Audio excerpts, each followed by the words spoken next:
Bab 016. Kau mau makan chicken cordon bleu atau fettuccine carbonara? Sepertinya ini lebih cocok untukmu karena lebih mengenyangkan. Agra masih menunduk, terus menawarkan beberapa nama makanan yang membuat dahi Wina berkerut. Aku pernah mendengar nama-nama makanan itu di salah satu acara televisi, tetapi hanya sebatas mendengar dan belum pernah mencobanya. Batin Wina. Agra menaikkan kepalanya dan mendapati wajah Wina yang sedang kebingungan. Ada apa? Itu, bisakah kita makan di tempat lain? Wina berbisik, menutupi bagian samping wajahnya dengan buku menu. Aku tidak terbiasa dengan jenis makanan yang kau sebutkan tadi. Oh, mungkin kau lebih suka makanan Nusantara. Agra mencari daftar makanan Nusantara. Tidak, Agra. Bukan begitu, masih berbisik. Wina menendang kaki Agra. Seketika Agra mendongakkan kepalanya, Wina menggeleng. Melihat daftar harga yang tertera di menu juga merupakan salah satu pertimbangannya untuk menolak membeli makanan di kantin kampus. Agra mengerti kegelisahan hati Wina, dia menarik sudut bibirnya dan meminta pelayan itu untuk pergi. Setelah pelayan itu pergi, Agra segera bertanya untuk menuntaskan rasa penasarannya. Kenapa? Karena tidak suka makanannya atau karena harganya? Agra menebak. Keduanya. Wina berterus terang. Bisakah kita makan di warteg saja? Apakah ada warteg di sekitar sini? Tanya Wina polos. Agra mengernyitkan alisnya. Warteg. Iya, warteg. Ah, kau mungkin tidak pernah makan makanan seperti itu. Wina tersenyum getir. Sudahlah, aku makan di rumah saja. Wina menghibur. Jujur Wina, selama ini aku tidak pernah makan di warteg. Atau di tempat yang. Kalimat Agra terhenti. Mohon maaf seperti makanan kaki lima misalnya, aku tidak ingin berpura-pura di depanmu atau menutupi kenyataan yang ada demi menyenangkan hatimu. Agra menggeser tubuhnya, meletakkan tangan di atas meja. Tetapi, aku ingin mencobanya. Ayo kita makan di warteg. Kau tidak perlu memaksakan dirimu sendiri, Agra. Ini masalahku, bukan masalahmu. Tidak seharusnya aku melibatkan dirimu. Wina benar-benar tidak enak hati. Untuk mengenal dirimu lebih jauh. Agra menatap dalam. Izinkan aku masuk ke dalam duniamu. Agra tersenyum. Baiklah. Wina menyerah, siapa yang bisa melawan keinginan laki-laki keras kepala itu? Pikir Wina. Di parkiran. Wina tertegun lemas sembari memegangi helm milik Agra. Aku harus memakai ini lagi. Tadi saja aku hampir mati karena sesak napas. Agra menggaruk kepalanya dan tersenyum lebar. Mau bagaimana lagi, Wina? Aku hanya punya ini, menunjuk helm. Kau saja yang memakainya, aku tidak mau memakai ini lagi. Wina menyodorkan helm itu. Dan jangan memaksaku, aku benar-benar tidak suka dengan helm itu. Kepalaku sampai pusing karena helmnya terlalu berat. Wina bersungut. Agra terdiam sejenak, sepertinya kali ini Agra tidak bisa memaksa Wina. Kalau begitu, Agra melepas jaket yang melekat di tubuhnya dan menyerahkan pada Wina. Pakai jaketku, nanti rambut panjangmu berantakan jika tertiup angin. Wina mendorong kembali tangan Agra. Kau bisa masuk angin jika tidak memakai jaketmu. Saat ini tubuh Agra hanya dibalut kaos tipis berlengan pendek. Jelas Wina menolak tawaran Agra. Aku memaksa. Agra bersikeras. Sudahlah, tidak ada yang bisa menolak keinginanmu, bukan? Wina meraih jaket itu, memakainya dan membiarkan rambut panjangnya tersimpan di dalam jaket milik Agra. Agra tersenyum puas. Agra sudah memacu motornya. Kau tahu di mana wartegnya? Agra sedikit berteriak, helm itu membuat suaranya tenggelam. Mana aku tahu? Aku kan masih baru di kota ini. Wina ikut berteriak. Agra menepikan motornya, melepas helm dan memutar tubuhnya. Coba cari di Google warteg di sekitar jalan A. Baik, Wina mengeluarkan handphone dan mulai mengetik. Ada satu warteg di jalan ini, apa cukup dekat dari sini? Wina menyodorkan handphone miliknya di depan wajah Agra. Agra mulai membaca deretan nama jalan dan nama warteg terdekat yang ditampilkan layar handphone. Ingat ya namanya warteg sari rasa, matamu itu lihat kiri kanan. Jangan lihatin aku terus. Agra mengenakan kembali helmnya. Kau pikir kepalaku ini ada dua? Yengok kiri ya kiri saja, kanan ya kanan saja. Kau harus memilih salah satu. Wina bersungut. Benar-benar keras kepala. Agra membatin. Aku memilihmu. Agra terkekeh. Itu tidak termasuk. Wina mendengus. Agra hanya tersenyum. Dia kembali memacu motornya. Tak berapa lama Wina menepuk-nepuk pundak Agra. Agra menepikan motornya. Apa sih? Pakai tepuk-tepuk pundak segala. Itu loh. Wina menunjuk. Itu wartegnya. Itu kenapa kecil sekali, Wina? Kau yakin itu tempat makan? Agra meletakkan helmnya dan turun dari motor. Memang kau pikir apa? Kamar mandi. Kau tidak lihat orang-orang sedang makan. Ya jelas itu warteg. Wina melangkah mendekati warteg. Agra mengekor dari belakang. Apa di sini higienis? Agra meragukan. Mudah-mudahan, tetapi tidak semua tempat makan di pinggir jalan itu kotor dan jorok, Agra.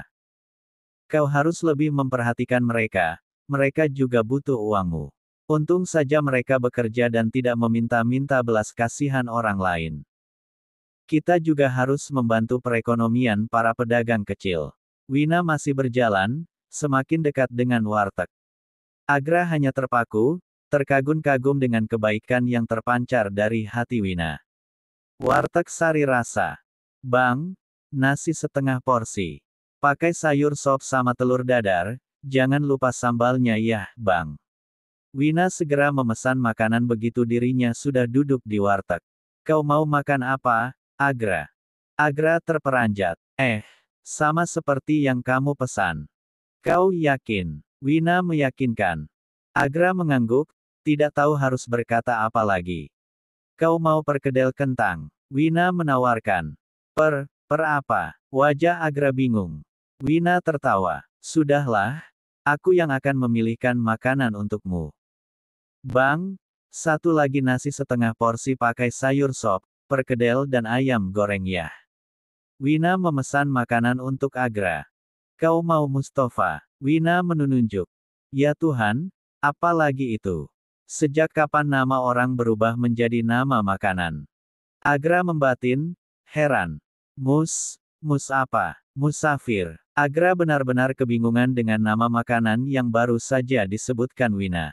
Kentang Mustafa. Wina mengetuk kaca transparan yang menjadi pembatas menu makanan di warteg itu, menunjuk pada kentang Mustafa yang dia maksud. Tidak, sudah cukup. Agra menyerah. Terima kasih, Bang. Wina menerima 2 piring nasi dari pemilik warteg. Es teh manis 2 ya, Bang. Nah, cobalah. Wina meletakkan piring makanan yang dipesannya untuk Agra. Agra menatap nanar piring itu, seumur hidupnya ini kali pertama Agra makan di warteg dengan nama makanan yang terdengar asing di telinganya, terlebih lagi dengan nama makanan yang terakhir disebutkan Wina. Ayo, dimakan. Wina sudah menyendok nasi dari piringnya dan mengunyah santai. Coba dulu, enak kok masakannya. Wina meyakinkan. Agra mulai menyendok nasi, memotong perkedel dan ayam goreng lalu memasukkan sendok itu ke dalam mulutnya. Lindungi aku, Tuhan. Semoga perutku bisa dikompromi. Agra membatin. Bagaimana? Wina penasaran dengan tanggapan Agra tentang makanan yang baru saja mendarat di mulutnya. Apanya? Agra pura-pura tidak mengerti, meski sebenarnya dia mengerti jelas kemana arah pertanyaan Wina. Makanannya, kata Wina. Enak? Kok, enak? Agra nyengir, jelas terlihat dipaksakan. Sebenarnya apa yang biasa tuan muda ini makan?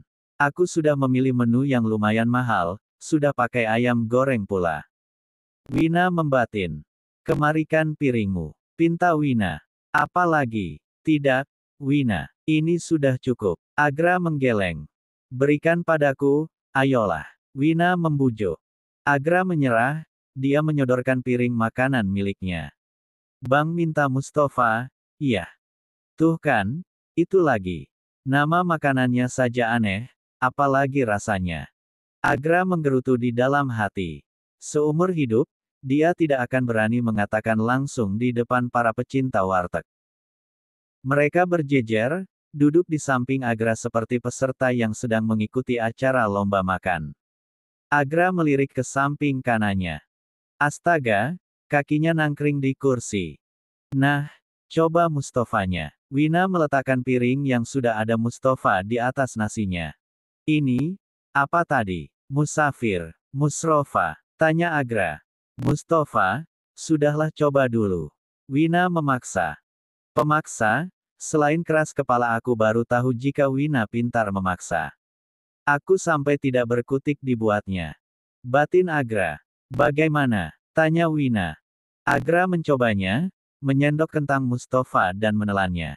Ini, enak. Serius enak, kriuk dan bumbunya terasa. Aku suka Mustafa ini. Agra kembali menyendok nasi dan kentang Mustofanya. Mustafa, Agra, Mustafa. Wina mengulangi. Yah, pokoknya itulah. Setelah selesai makan, Wina melirik jam tangan yang melingkar di pergelangan tangan kirinya.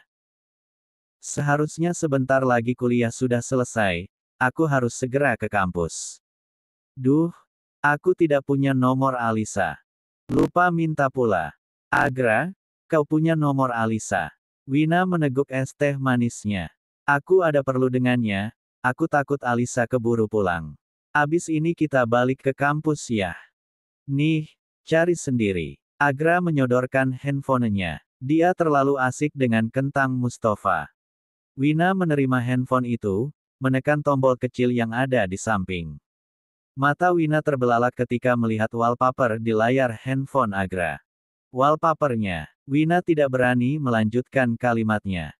Oh, itu dirimu. Dari belakang, maaf aku memotretmu diam-diam, tapi dari belakang, kok. Aku bahkan terlalu pengecut untuk meminta fotomu. Agra meneguk es teh manisnya. Wina lebih memilih diam, tidak ingin semakin dalam melukai hati Agra. Kodenya, Wina melirik. Agra menoleh. Keduanya beradu tatap. Namamu, bukankah hari itu kau sudah tahu? Wina tidak tahu harus berkata apa lagi, semua yang dilakukan Agra lebih dari cukup. Haruskah dirinya berkata jujur? Bisakah Agra tetap menerima Wina sebagai seorang teman? Jika Agra mengetahui Wina telah menyembunyikan statusnya dari Agra. Sekelumat kekhawatiran menggelayuti hati Wina. Wina mulai membuka handphone Agra, berusaha melupakan perasaan bersalahnya. Dilihatnya daftar kontak di handphone Agra. Kontak paling atas adalah namanya, dengan simbol hati di bagian depan dan diikuti nama, Mai Wina. Dek, hati Wina berdegup tidak karuan. Cepat-cepat Wina menggeser dan mencari nama Alisa, namun Wina tidak menemukan nama Alisa di sana. Hanya ada nomor ayahnya, ibunya, dan nomor Wina. Agra, hanya ada 3 nomor di handphonemu. Kata Wina. Agra tersedak. Aku lupa, aku menghapus semua daftar kontak di handphoneku. Loh, kenapa? Wina memutar tubuhnya. Bukankah aku sudah mengatakannya, untuk bisa mendampingi wanita baik-baik sepertimu aku juga harus menjadi laki-laki yang baik, bukan? Agra menoleh. Keduanya beradu tatap. Lalu apa hubungannya dengan nomor di handphonemu? Wina menyodorkan kembali handphone milik Agra. Kau tahu, Wina, 90% penghuni handphoneku adalah nomor wanita. Yang pernah aku kencani, yang sedang aku kencani, dan yang akan aku kencani. Agra menerima handphone itu dan memasukkan kembali ke kantung celananya. Karena aku sudah memutuskan untuk berhenti menjadi laki-laki brengsek, aku memilih untuk tidak berhubungan dengan wanita-wanita itu. Dan langkah pertama yang aku ambil adalah memutus hubungan baik melalui telepon maupun media sosial. Agra serius. Wina menelan ludah, hampir saja hatinya tergoda dan berlari menghampiri Agra, melepas beban derita yang mengungkung dirinya. Jika bukan karena kesadaran Wina tentang statusnya saat ini, juga tentang amanat ayahnya dan nasihat ibunya. Setidaknya Wina masih bisa menggunakan otaknya untuk berpikir. Aku minta maaf, Agra. Wina menunduk, hanya itu yang bisa dia ucapkan. Agra meletakkan tangannya di dagu Wina dan mengangkat kepala Wina. Jangan katakan itu lagi. Wina memalingkan wajahnya, mendorong pelan tangan Agra. Aku. Hei, sudahlah. Aku tidak sedang melamarmu, Wina.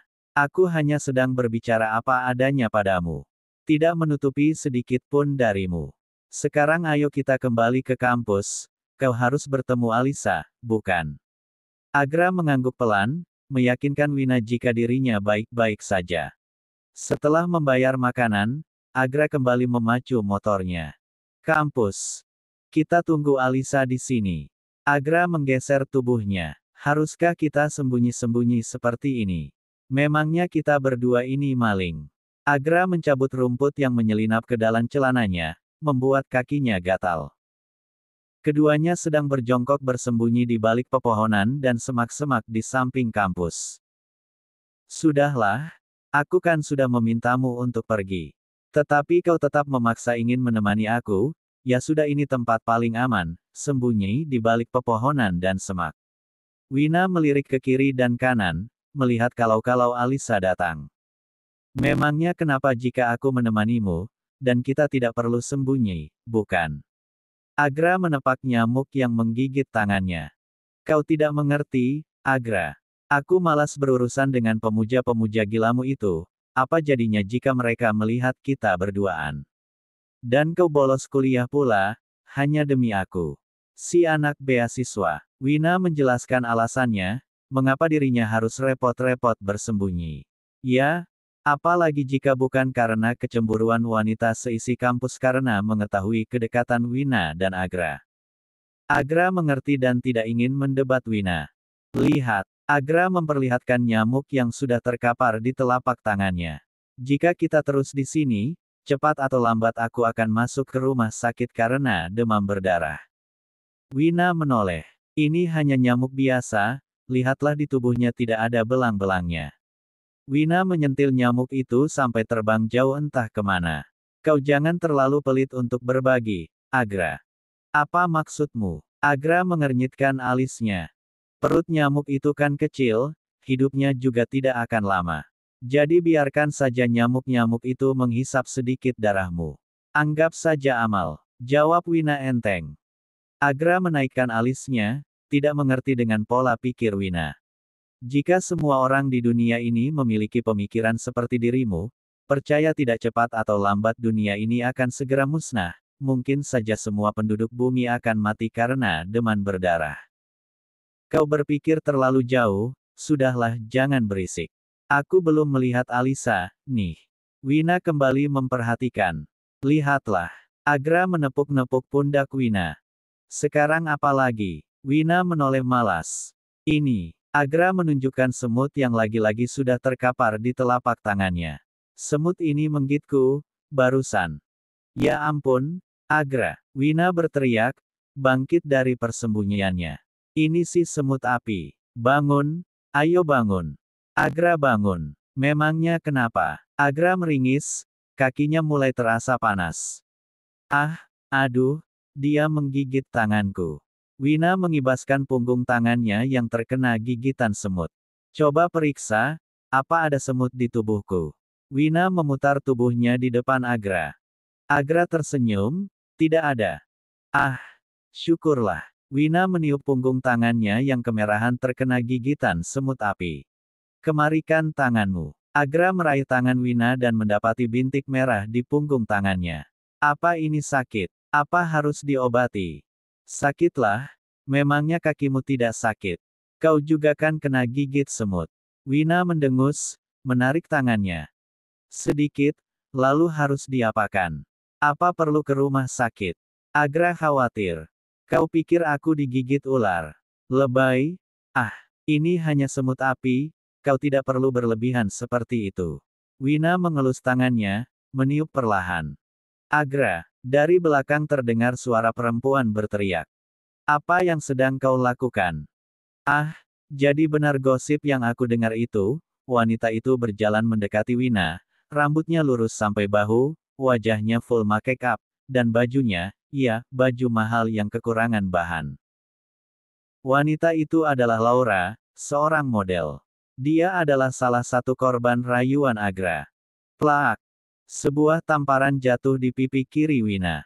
Laura, beraninya kau menjatuhkan tanganmu di wajahnya. Agra mengangkat tinggi-tinggi tangannya, hendak membalas tamparan yang dilakukan Laura pada Wina. Jangan! Agra cepat. Wina menarik lengan baju Agra. Agra menoleh, menatap kesal ke arah Wina. Dia sudah menamparmu, Wina. Dengusnya. Jangan gunakan kebaikan hatimu pada orang seperti Laura. Aku tahu betul watak gadis manja itu, kebaikanmu tidak akan berarti apa-apa untuknya. Batin Agra. Begini, Wina mendekati Laura. Kita tidak saling mengenal sebelumnya. Ada masalah apa sampai Nona menamparkan saya?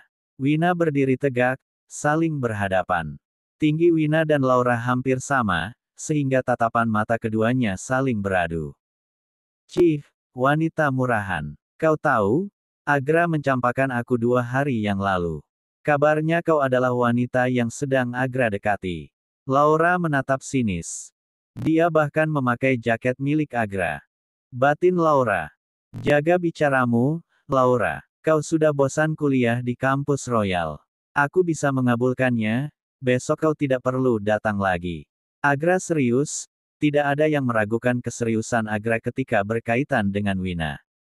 Terakhir kali Agra bahkan hampir meninju salah satu teman sekelasnya. Bukan begitu, sayang. Aku benar-benar tidak rela kau tergoda oleh wanita rendahan seperti dia. Laura merajuk, mencoba meraih simpati dari Agra. Tangannya bergerilya di dada Agra. Tak lupa nada suaranya dibuat selembut mungkin. Agra mendorong Laura. Hampir saja Laura terjatuh. Wanita ini bahkan lebih baik ribuan kali dari dirimu, Laura. Jadi tutup mulutmu, dan pergi dari sini. Agra mengancam.